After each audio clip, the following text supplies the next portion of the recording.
Hello everyone, welcome back to Manassu Kannada vlogs. ಇವತ್ತಿನ ವಿಡಿಯೋದಲ್ಲಿ ಅತ್ಯಂತ ವಿಶೇಷವಾಗಿರುವಂತಹ ಅಂಗಾರಕ ಸಂಕಷ್ಟಹರ ಚತುರ್ಥಿಯು ಈ ತಿಂಗಳಿನಲ್ಲಿ ಯಾವ ದಿನ ಬಂದಿದೆ, ಆ ದಿನ ಯಾವ ಒಂದು ಶುಭ ಸಮಯದಲ್ಲಿ ಗಣಪತಿಯ ಪೂಜೆಯನ್ನು ಮಾಡಬೇಕು, ಹಾಗೆಯೇ ವಿಶೇಷವಾದ ಉಪವಾಸವನ್ನು ಯಾವ ರೀತಿಯಾಗಿ ಆಚರಣೆ ಮಾಡಬೇಕು ಅನ್ನುವ ಸಂಪೂರ್ಣ ಮಾಹಿತಿಯನ್ನು ಇವತ್ತಿನ ವಿಡಿಯೋದಲ್ಲಿ ತಿಳಿದುಕೊಳ್ಳೋಣ.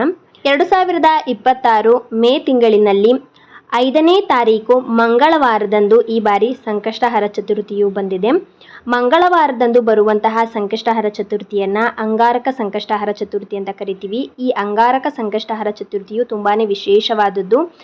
ವರ್ಷದಲ್ಲಿ ಬರುವಂತಹ ಎಲ್ಲ ಸಂಕಷ್ಟಹರ ಚತುರ್ಥಿಯ ಉಪವಾಸಕ್ಕೆ ಈ ಒಂದು ಅಂಗಾರಕ ಸಂಕಷ್ಟಹರ ಚತುರ್ಥಿಯ ಉಪವಾಸವು ಸಮನಾಗಿರುತ್ತದೆ ಅಂತೆ. ಅಂದರೆ ವರ್ಷದಲ್ಲಿ ಬರುವಂತಹ ಎಲ್ಲ ಸಂಕಷ್ಟಹರ ಚತುರ್ಥಿಯನ್ನು ಮಾಡಿದರೆ ಎಷ್ಟು ಪುಣ್ಯ ಅನ್ನೋದು ಪ್ರಾಪ್ತಿಯಾಗುತ್ತದೋ ಅಷ್ಟೂ ಪುಣ್ಯವು ಕೂಡ ಈ ಒಂದೇ ಒಂದು ಅಂಗಾರಕ ಸಂಕಷ್ಟ ಚತುರ್ಥಿಯ ದಿನದಂದು ಉಪವಾಸವಿದ್ದು ಗಣಪತಿಯ ಪೂಜೆಯನ್ನು ಮಾಡಿದರೆ ಅಷ್ಟೂ ಪುಣ್ಯ ಅನ್ನೋದು ಕೂಡ ಈ ಒಂದು ಸಂಕಷ್ಟಿಗೆ ನಮಗೆ ಪ್ರಾಪ್ತಿಯಾಗುತ್ತದೆ. ಹಾಗಾಗಿ ತುಂಬಾ ವಿಶೇಷವಾದದ್ದು ಈ ಅಂಗಾರಕ ಸಂಕಷ್ಟಹರ ಚತುರ್ಥಿ. ಮೇ 5ನೇ ತಾರೀಕು ಮಂಗಳವಾರದಂದು ಏಕದಂತ ಅಂಗಾರಕ ಸಂಕಷ್ಟಹರ ಚತುರ್ಥಿಯು ಬಂದಿದೆ. ಚತುರ್ಥಿಯ ತಿಥಿಯು ಯಾವಾಗ ಪ್ರಾರಂಭವಾಗುತ್ತೆ ಅನ್ನೋದಾದರೆ ಮೇ 5ನೇ ತಾರೀಕು ಮಂಗಳವಾರ ಬೆಳಗಿನ ಜಾವ 5:24 ಪ್ರಾರಂಭವಾಗಿ ಮೇ 6ನೇ ತಾರೀಕು ಬುಧವಾರದಂದು ಬೆಳಗ್ಗೆ 7:51 ಮುಕ್ತಾಯವಾಗುತ್ತದೆ. ಪೂರ್ತಿಯಾಗಿ ನಮಗೆ ಸಂಕಷ್ಟ ಚತುರ್ಥಿಯ ತಿಥಿ ಹಾಗೇನೆ ಮುಖ್ಯವಾಗಿ ಚಂದ್ರೋದಯದ ಸಮಯವು ಕೂಡ ನಮಗೆ ಮೇ 5 ಮಂಗಳವಾರ ಇರೋದ್ರಿಂದ ಆ ದಿನದಂದೇ ಈ ಸಂಕಷ್ಟಿ ವ್ರತವನ್ನು ನಾವು ಮಾಡಬೇಕು. ಹಾಗೆಯೇ ಚಂದ್ರೋದಯದ ಸಮಯ ಬಂದು ಆ ದಿನ ರಾತ್ರಿ ಮೇ 5ನೇ ತಾರೀಕು ಮಂಗಳವಾರದಂದು ರಾತ್ರಿ 9:52 ಚಂದ್ರನ ದರ್ಶನವಾಗುತ್ತೆ. ಕೆಲವೊಂದು ಸ್ಥಳಗಳಲ್ಲಿ ಒಂದೊಂದು ರೀತಿಯ ಸಮಯದಲ್ಲಿ ಚಂದ್ರನ ದರ್ಶನವಾಗುತ್ತೆ. ಒಂದು ಆಸುಪಾಸು 10 ಗಂಟೆಯ ಸಮಯದಲ್ಲಿ ಚಂದ್ರನ ದರ್ಶನವಾಗುತ್ತೆ. ಬೇರೆ ಎಲ್ಲ ಸಂಕಷ್ಟಹರ ಚತುರ್ಥಿಯ ಪೂಜೆಯನ್ನು ಹಾಗೆ ಉಪವಾಸವನ್ನು ಹೇಗೆ ಮಾಡ್ತೀವೋ ಅದೇ ರೀತಿಯಾಗಿ ಕೂಡ ಈ ಅಂಗಾರಕ ಸಂಕಷ್ಟಹರ ಚತುರ್ಥಿಯ ವ್ರತವನ್ನು ಉಪವಾಸವನ್ನು ಗಣಪತಿಯ ಪೂಜೆಯನ್ನು ಮಾಡಬೇಕು. ಸಂಕಷ್ಟ ಚತುರ್ಥಿಯ ದಿನದಂದು ಬೆಳಿಗ್ಗೆ ಬೇಗನೆ ಎದ್ದು ಸ್ನಾನವನ್ನು ಮಾಡಿ ಮಡಿಬಟ್ಟೆಯನ್ನು ಧರಿಸಿ, ಅಂದರೆ ಶುದ್ಧವಾದ ಒಗೆದಿರುವಂಥ ಬಟ್ಟೆಯನ್ನು ಧರಿಸಿ ಗಣಪತಿಗೆ ಪೂಜೆಯನ್ನು ಸಲ್ಲಿಸಬೇಕು. ನಿಮ್ಮ ಮನೆಯಲ್ಲಿ ಗಣಪತಿಯ ಫೋಟೋ ಇದ್ದರೆ ಫೋಟೋಗೆ ಪೂಜೆಯನ್ನು ಸಲ್ಲಿಸಿ, ಇಲ್ಲ ವಿಗ್ರಹ ಇರುವವರು ವಿಗ್ರಹಕ್ಕೂ ಕೂಡ ಪೂಜೆಯನ್ನು ಸಲ್ಲಿಸಬಹುದು. ಗಣಪತಿಯ ಫೋಟೋ ಅಥವಾ ಗಣಪತಿಯ ವಿಗ್ರಹ ಎರಡೂ ಇಲ್ಲ ಅನ್ನುವವರು ಅರಿಶಿಣದಿಂದ ಗಣಪನನ್ನು ಮಾಡಿಟ್ಟು ಅಥವಾ ಹಸುವಿನ ಸಗಣಿಯಿಂದ ಕೂಡ ಗಣಪನನ್ನು ಮಾಡಿಟ್ಟು ಕೂಡ ನೀವು ಪೂಜೆಯನ್ನು ಸಲ್ಲಿಸಬಹುದು. ಗಣಪತಿಯ ವಿಗ್ರಹ ಇರುವವರು ಗಣಪತಿಯ ವಿಗ್ರಹಕ್ಕೆ ಅಭಿಷೇಕವನ್ನು ಮಾಡಬೇಕು. ನನಗೆ ಗೊತ್ತಿರೋ ಪ್ರಕಾರ ಗಣಪತಿಯ ವಿಗ್ರಹಕ್ಕೆ ಗಂಡು ಮಕ್ಕಳು ಅಭಿಷೇಕವನ್ನು ಮಾಡಬೇಕು, ಹೆಣ್ಣು ಮಕ್ಕಳು ಮಾಡಬಾರ್ದು ಅಂತ ಹೇಳ್ತಾರೆ. ಹಾಗಾಗಿ ನಿಮ್ಮ ಮನೆಯಲ್ಲಿರುವಂತಹ ನಿಮ್ಮ ಗಂಡು ಮಕ್ಕಳಾಗಿರ್ಬೋದು ಅಥವಾ ನಿಮ್ಮ ಅಣ್ಣ ತಮ್ಮ ಅಥವಾ ನಿಮ್ಮ ಹಸ್ಬೆಂಡ್ ಆಗಿರ್ಬೋದು, ಯಾರ ಕೈಲಿಂದನಾದರೂ ಕೂಡ ಅವತ್ತಿನ ದಿವಸ ಗಣಪತಿಯ ವಿಗ್ರಹ ಇರುವಂಥವರು ಅಭಿಷೇಕವನ್ನು ಮಾಡಿಸಿ ಪಂಚಾಮೃತದಿಂದ ಮೊದಲಿಗೆ ಅಭಿಷೇಕವನ್ನು ಮಾಡಬೇಕು.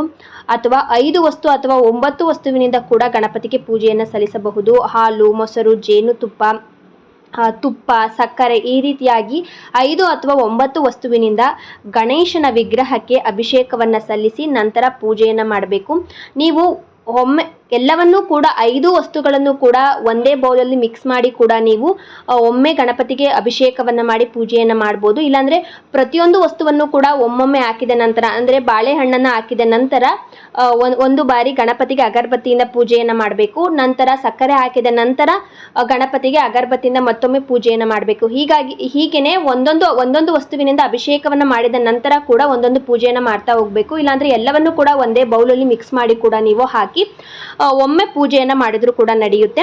ಗಣಪತಿಗೆ ವಿಗ್ರಹ ಇರುವಂಥವರು ತಪ್ಪದೆ ಅಂಗಾರಕ ಸಂಕಷ್ಟಹರ ಚತುರ್ಥಿಯ ದಿನದಂದು ಅಭಿಷೇಕವನ್ನು ಮಾಡಿ ಪೂಜೆಯನ್ನು ಸಲ್ಲಿಸಿ. ಇನ್ನು ಫೋಟೋ ಇರುವವರು ಫೋಟೋವನ್ನು ಸ್ವಚ್ಛ ಮಾಡಿಕೊಂಡು ಅರಿಶಿಣ, ಕುಂಕುಮ, ಶ್ರೀಗಂಧವನ್ನು ಹಚ್ಚಿ ಹಾಗೆಯೇ ಗೆಜ್ಜೆ ವಸ್ತ್ರವನ್ನು ಹಾಕಿ ಅಂಗ್ನೂಲನ್ನು ಹಾಕಿ ಮರೆಯದೆ ಗರಿಕೆಯನ್ನು ಅರ್ಪಿಸಲೇಬೇಕು. ಗರಿಕೆಯೇ ಗಣೇಶನಿಗೆ ತುಂಬಾ ಪ್ರಿಯವಾದದ್ದು. ನೀವು ಎಷ್ಟೇ ಹೂಗಳಿಂದ ಅಲಂಕಾರವನ್ನು ಮಾಡಿ ಸುಗಂಧ ದ್ರವ್ಯ ಇರುವಂಥ ಹೂಗಳಿಂದ ಅಲಂಕಾರ ಮಾಡಿದರೂ ಕೂಡ ಗರಿಕೆ ಅನ್ನೋದು ಗಣಪತಿಗೆ ನಾವು ಇಟ್ಟು ಪೂಜೆ ಮಾಡಿದ್ರೆ ಮಾತ್ರ ಪೂಜೆ ಅನ್ನೋದು ಸಂಪೂರ್ಣ ಆಗೋದು. ಆ ಪೂಜೆ ಗಣಪತಿಗೆ ತಲುಪುವಂಥದ್ದು. ಗಣಪತಿಗೆ ತುಂಬಾ ಪ್ರಿಯವಾದಂಥದ್ದು ಅಂದರೆ ಗರಿಕೆ. ಹಾಗಾಗಿ ಅದರಲ್ಲಿ ಎಷ್ಟು ಗರಿಕೆಯನ್ನು ಹಾಕಬೇಕು ಅಂತ ಅನ್ನೋದಾದರೆ 21 ಗರಿಕೆಯನ್ನು ಹಾಕಬೇಕು. 21 ಗರಿಕೆಯನ್ನು ನೀವು ಒಂದು ದಾರದಲ್ಲಿ ಕಟ್ಟಿ ಗಣಪತಿಗೆ ಅರ್ಪಿಸಿ, ಅಥವಾ ಬಿಡಿ ಬಿಡಿಯಾಗಿಯೂ ಕೂಡ ನೀವು 21 ಗರಿಕೆಯನ್ನು ಗಣಪತಿಗೆ ಅರ್ಪಿಸಿ ಪೂಜೆಯನ್ನು ಸಲ್ಲಿಸಲೇಬೇಕು. ಎಷ್ಟೇ ಹೂಗಳನ್ನು ಇಡಿ ಒಂದು ಗರಿಕೆಯನ್ನಾದರೂ ಇಟ್ಟು ನಾವು ಗಣಪತಿಗೆ ಪೂಜೆಯನ್ನು ಮಾಡಲೇಬೇಕು. ಆಗಲೇ ಪೂಜೆ ಅನ್ನೋದು ಗಣಪತಿಗೆ ಸಲ್ಲುವಂಥದ್ದು. ಗರಿಕೆಯನ್ನು ಇಟ್ಟು ಗೆಜ್ಜೆ ವಸ್ತ್ರವನ್ನು ಹಾಕಿ ಯಾವುದಾದ್ರೂ ಒಂದು ನೈವೇದ್ಯವನ್ನು ಅರ್ಪಿಸಿ, ಗಣಪತಿಗೆ ಪ್ರಿಯವಾಗುವಂತಹ ಯಾವುದಾದ್ರೂ ಒಂದು ನೈವೇದ್ಯವನ್ನು ಅರ್ಪಿಸಿ. ಬಾಳೆಹಣ್ಣಿನಿಂದ ಮಾಡಿರುವಂತಹ ನೈವೇದ್ಯವು ಕೂಡ ಗಣಪತಿಗೆ ತುಂಬಾ ಪ್ರಿಯವಾದದ್ದು. ಸಿಹಿ ಅವಲಕ್ಕಿ ಆಗಿರ್ಬೋದು, ಬಾಳೆಹಣ್ಣು ಹಾಕಿ ಮಾಡಿರುವಂಥ ಸಿಹಿ ಅವಲಕ್ಕಿ, ಹೀಗೆ ಯಾವುದಾದ್ರೂ ಒಂದು ನೈವೇದ್ಯ, ಅಟ್ಲೀಸ್ಟ್ ಒಂದು ಗ್ಲಾಸ್ ಹಾಲನ್ನಾದರೂ ಅಥವಾ ಬರೀ ಬಾಳೆಹಣ್ಣನ್ನಾದರೂ ನೀವು ಇಟ್ಟು ನೈವೇದ್ಯವಾಗಿ ಇಟ್ಟು ದೀಪಗಳನ್ನು ಹಚ್ಚಿಟ್ಟು ನೀವು ಗಣಪತಿಗೆ ಪೂಜೆಯನ್ನು ಸಲ್ಲಿಸಬೇಕು. ಈ ರೀತಿಯಾಗಿ ಬೆಳಗ್ಗೆ ಮತ್ತು ರಾತ್ರಿ ಎರಡೂ ಸಮಯದಲ್ಲೂ ಕೂಡ ನೀವು ಪೂಜೆಯನ್ನು ಸಲ್ಲಿಸಿ. ಬೆಳಗ್ಗೆ ಒಮ್ಮೆ ನೈವೇದ್ಯ ಮಾಡಿದರೆ ಸಾಕು, ಸಂಜೆ ಏನು ನೈವೇದ್ಯ ಮಾಡುವ ಅವಶ್ಯಕತೆ ಇಲ್ಲ. ನೀವು ಮಾಡ್ತೀವಿ ಅನ್ನೋದಾದರೆ ಸಂಜೆ ಕೂಡ ಮತ್ತೊಮ್ಮೆ ನೈವೇದ್ಯವನ್ನು ಅರ್ಪಿಸಿ ಕೂಡ ನೀವು ಪೂಜೆಯನ್ನು ಸಲ್ಲಿಸಬಹುದು. ಇನ್ನು ಸಂಕಷ್ಟಹರ ಚತುರ್ಥಿಯ ದಿನದಂದು ಹೇಗೆ ಉಪವಾಸ ಮಾಡಬೇಕು ಅನ್ನೋದಾದರೆ, ಬೆಳಗ್ಗೆಯಿಂದಲೇ ಉಪವಾಸವಿರಬೇಕು. ಬೆಳಗ್ಗೆನೇ ನೀವು ಉಪವಾಸದ ಸಂಕಲ್ಪವನ್ನು ಮಾಡಿಕೊಂಡು ನಾನು ಈ ದಿನ ಪೂರ್ತಿಯಾಗಿ ಸಂಕಷ್ಟಹರ ಚತುರ್ಥಿಯ ಉಪವಾಸದ ವ್ರತವನ್ನು ಮಾಡ್ತಾ ಇದ್ದೀನಿ ಅಂತ ಗಣಪನನ್ನು ಕೇಳಿಕೊಂಡು ನೀವು ಕೈಯಲ್ಲಿ ಸ್ವಲ್ಪ ಅಕ್ಷತೆ ಮತ್ತು ಬಿಡಿ ಹೂಗಳನ್ನು ಹಿಡಿದುಕೊಂಡು ಈ ದಿನ ಪೂರ್ತಿಯಾಗಿ ಸಂಕಷ್ಟಿ ವ್ರತವನ್ನು, ಉಪವಾಸದ ವ್ರತವನ್ನು ನಾನು ಮಾಡ್ತಾ ಇದ್ದೀನಿ. ಯಾವುದೇ ಒಂದು ವಿಘ್ನಗಳು ನಮ್ಮ ಜೀವನದಲ್ಲಿ ಬರದೇ ಇರಲಿ, ಉಪವಾಸವು ಸಂಪೂರ್ಣವಾಗಿ ಕಂಪ್ಲೀಟ್ ಆಗಲಿ ಅಂತ ನೀವು ದೇವರಲ್ಲಿ ಪ್ರಾರ್ಥನೆಯನ್ನು ಮಾಡಿಕೊಂಡು ನೀವು ನಿಮ್ಮ ಕೈಯಲ್ಲಿ ಹಿಡಿದಿರುವಂಥ ಅಕ್ಷತೆ ಮತ್ತು ಹೂವನ್ನು ಗಣಪತಿಯ ಹತ್ತಿರ ಹಾಕಿ ನೀವು ಉಪವಾಸವನ್ನು ಪ್ರಾರಂಭವನ್ನು ಮಾಡಬೇಕು. ಉಪವಾಸ ಅಂದರೆ ಏನನ್ನು ಕೂಡ ಅದನ್ನ ತಿನ್ನಬಾರ್ದು, ಪೂರ್ತಿಯಾಗಿ ಉಪವಾಸವಿರಬೇಕು. ಆಗ್ತಾ ಇಲ್ಲ ಅಂತ ಅನ್ನುವವರು, ಅಶಕ್ತರಾಗಿರುವವರು ಹಾಲು, ಹಣ್ಣು ಮತ್ತು ನೀರು ಮತ್ತು ಇಂಥವನ್ನ ಸೇವನೆ ಮಾಡ್ಬೋದು. ಆದರೆ ಯಾವುದೇ ಒಂದು ಅನ್ನ ಆಗಿರ್ಬೋದು, ಖಾರ ಆಗಿರ್ಬೋದು, ಉಪ್ಪು ಹಾಕಿರುವಂಥದ್ದು, ಬೆಳ್ಳುಳ್ಳಿ, ಈರುಳ್ಳಿ, ಈ ರೀತಿಯಾದ ಯಾವುದೇ ಒಂದು ಬೇಯಿಸಿರುವಂಥ ಯಾವುದೇ ಆಹಾರ ಪದಾರ್ಥಗಳನ್ನು ಕೂಡ ಅದನ್ನು ಸೇವನೆ ಮಾಡಬಾರ್ದು. ಬೇಕಾದರೆ ನೀವು ನೀರನ್ನು ಕುಡಿಬೋದು. ಹಾಲು ಮತ್ತು ಹಣ್ಣುಗಳನ್ನು ಅಶಕ್ತರಾಗಿರುವವರು ಸೇವನೆಯನ್ನು ಮಾಡ್ಬೋದು.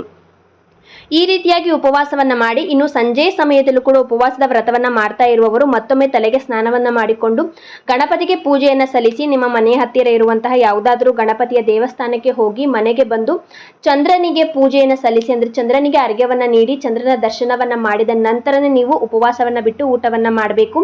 ಚಂದ್ರನ ದರ್ಶನವೇ ಈ ಸಂಕಷ್ಟಿಯ ಉಪವಾಸಕ್ಕೆ ತುಂಬಾನೇ ಮುಖ್ಯವಾದದ್ದು. ನೀವು ಸಂಕಷ್ಟ ಚತುರ್ಥಿಯ ಉಪವಾಸವನ್ನು ಕಂಪ್ಲೀಟ್ ಮಾಡ್ತಾ ಇದ್ದೀರಾ ಅಂದ್ರೆ ಅದು ಪೂರ್ಣ ಆಗಬೇಕು ಅಂದರೆ ಚಂದ್ರನ ದರ್ಶನ ಆದ ನಂತರನೇ ಆ ಉಪವಾಸ ಅನ್ನೋದು ಪೂರ್ಣವಾಗುವಂಥದ್ದು. ಹಾಗಾಗಿ ಆ ದಿನ ರಾತ್ರಿ ಚಂದ್ರನ ದರ್ಶನವನ್ನು ಮಾಡಿ ಚಂದ್ರನಿಗೆ ಪೂಜೆಯನ್ನು ಸಲ್ಲಿಸಿ ಚಂದ್ರನನ್ನು ನೆನೆದು ನಂತರ ನೀವು ಉಪವಾಸವನ್ನು ಬಿಟ್ಟು ಊಟವನ್ನು ಮಾಡಬೇಕಾಗುತ್ತೆ.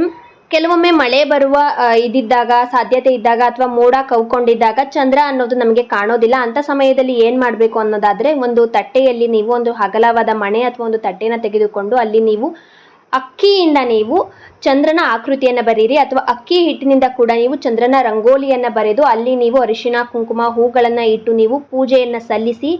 ಈ ರೀತಿಯಾಗಿ ಚಂದ್ರ ಕಾಣಿಸ್ಲಿಲ್ಲ ಅಂದ್ರೂ ಕೂಡ ಒಂದು ತಟ್ಟೆಯಲ್ಲಿ ಚಂದ್ರನ ಆಕೃತಿಯನ್ನು ಬರೆದು ನೀವು ಚಂದ್ರನಿಗೆ ಪೂಜೆಯನ್ನು ಮಾಡಿ ಅಲ್ಲೇ ಚಂದ್ರನನ್ನ ಪ್ರಾರ್ಥನೆಯನ್ನು ಮಾಡಿ ನೀವು ಉಪವಾಸವನ್ನು ಬಿಟ್ಟು ಊಟವನ್ನು ಮಾಡ್ಬೋದು. ಈ ಸಂಕಷ್ಟಹರ ಚತುರ್ಥಿಯ ಉಪವಾಸದ ವ್ರತಕ್ಕೆ ತುಂಬಾ ಒಂದು ಪ್ರಾಮುಖ್ಯತೆ ಇದೆ. ನೀವು ಏನೇ ಒಂದು ಕೋರಿಕೆಯನ್ನು ಕೇಳಿಕೊಂಡು ನೀವು ಈ ಸಂಕಷ್ಟಿಯ ವ್ರತವನ್ನು ಪ್ರಾರಂಭ ಮಾಡಿದರೆ, ಈಗ ನೋಡಿ ನೀವು 3 ಸಂಕಷ್ಟ ಚತುರ್ಥಿಯ ಉಪವಾಸದ ವ್ರತವನ್ನು ಮಾಡ್ತೀವಿ, ಅಥವಾ 21, 11, 9, 7 ಈ ರೀತಿಯಾಗಿ ಕೂಡ ನೀವು ಮಾಡ್ಬೋದು. ಕೆಲವೊಬ್ಬರು 21 ಸಂಕಷ್ಟಹರ ಚತುರ್ಥಿ ಉಪವಾಸದ ವ್ರತವನ್ನು ನಾನು ಮಾಡ್ತೀನಿ ಅಂತಲೂ ಕೂಡ ಸಂಕಲ್ಪವನ್ನು ಮಾಡ್ಕೊಂಡಿರ್ತಾರೆ. ಮೊದಲಿಗೆ ನೀವು ಸಂಕಲ್ಪವನ್ನು ಮಾಡಿಕೊಂಡು ಈ ಉಪವಾಸದ ವ್ರತವನ್ನು ನೀವು ಪ್ರಾರಂಭ ಮಾಡಬೇಕು.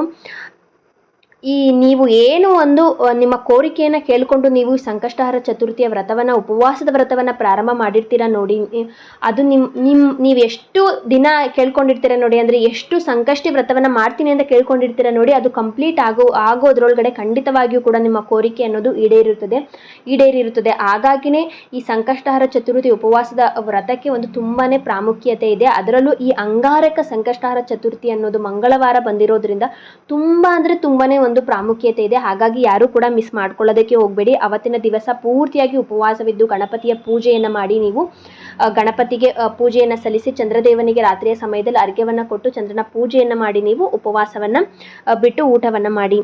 ಈ ನನ್ನ ವಿಡಿಯೋ ನಿಮ್ಗೆ ಏನಾದರೂ ಇಷ್ಟ ಆಗಿದ್ರೆ ಮನಸ್ಸು ಕನ್ನಡ ವ್ಲಾಗ್ಸ್ ಚಾನಲ್ಗೆ ಸಬ್ಸ್ಕ್ರೈಬ್ ಮಾಡಿಕೊಳ್ಳಿ.